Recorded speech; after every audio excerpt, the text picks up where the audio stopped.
너 정말 귀엽다. 기분이 나쁘고 불쾌해. 나 필통 좀 빌려주라. 내 건데. 빨리 쓰고 돌려줘.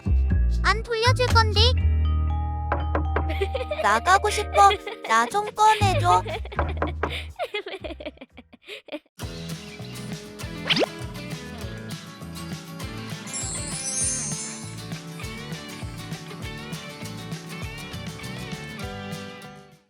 폭력이란 상대방이 위협, 불쾌감을 느낄 경우, 상대방의 표정이 좋지 않을 경우, 상대방의 몸과 마음이 아플 경우를 말합니다.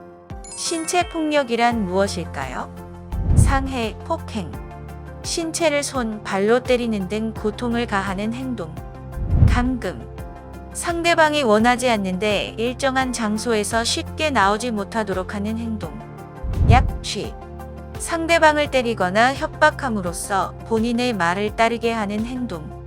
유인, 상대방을 속이거나 유혹해서 일정한 장소로 데리고 가는 행동. 꼬집기, 때리기, 힘껏 밀치기 등 상대방이 폭력으로 인식하는 행동도 신체 폭력에 해당합니다. 그렇다면 신체 폭력을 당하면 어떻게 해야 하나요? 절대 맞서 싸우지 않아요. 폭력은 더 큰 싸움을 불러올 수 있습니다. 일단 그 자리를 피하세요. 위험한 상황을 피하고 재빨리 안전한 곳으로 피한 후 보호자에게 연락하세요. 다른 사람에게 도움을 요청하세요. 혼자 고민하거나 직접 문제를 해결하기보다는 선생님이나 부모님께 알리세요.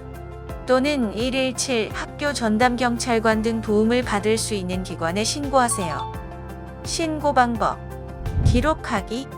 누가 언제 왜 어떻게 폭행했는지 상세하게 기록합니다. 기록은 증거가 됩니다. 병원 가서 진단서 받기. 폭행을 당한 즉시 병원에 진단서를 받습니다. 증언을 준비하기. 폭행 사실을 증언할 수 있는 친구의 증언물을 준비합니다. 또한 내가 당하지 않더라도 폭력 상황에 놓인 친구를 본다면 외면하지 않아요. 친구가 위험에 처해 있을 때는 주변 사람이나 관련 기관에 알려 도움을 받을 수 있게 도와줘야 해요. 혼자 다니지 않아요. 지속적인 괴롭힘이 있을 경우 친구나 부모님과 동행해요. 필요하다면 청소년 폭력 예방재단에서 경호를 요청할 수 있어요. 금품 갈취란 무엇일까요? 금품 물건 등을 얻기 위해 상대방의 신체에 해를 가하고 겁을 주는 행동. 타인에게 돈을 갚을 생각 없이 갚겠다며 빌린 후 돈을 갚지 않는 행동. 돌려줄 생각 없이 타인의 옷이나 물건을 빌린 후 돌려주지 않는 행동. 타인의 돈이나 물건을 강제로 빼앗는 행동을 말합니다.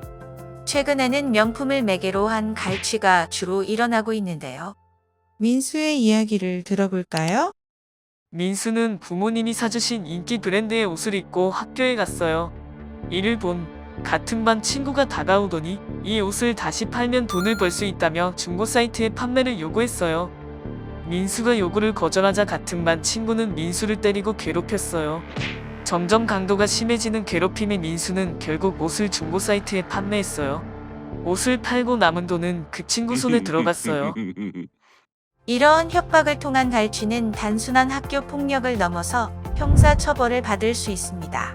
학교 폭력의 다양한 유형 중 금품 갈취는 상당히 심각하게 다뤄지는데요.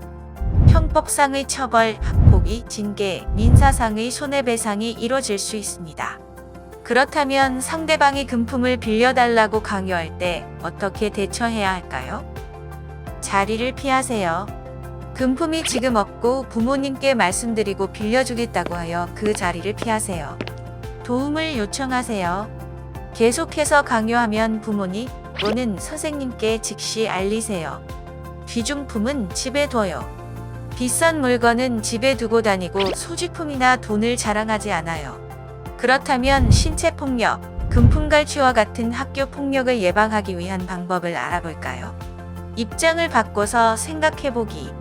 단순한 장난이라고 할지라도 상대방은 나의 행동으로 괴로워할 수 있어요. 또한 나도 다른 사람에게서 폭력으로 괴로움을 느낄 수 있어요. 확실한 의사표현 하기.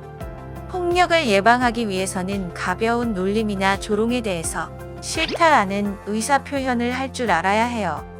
주변에 도움을 요청하기.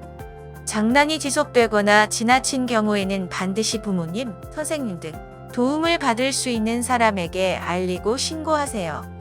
나를 지킬 수 있는 사람은 나 자신입니다. 폭력을 당하고 있을 경우 숨기지 않고 반드시 도움을 요청하세요. 신체 폭력, 금품갈취와 같은 물리적 폭력은 범죄입니다.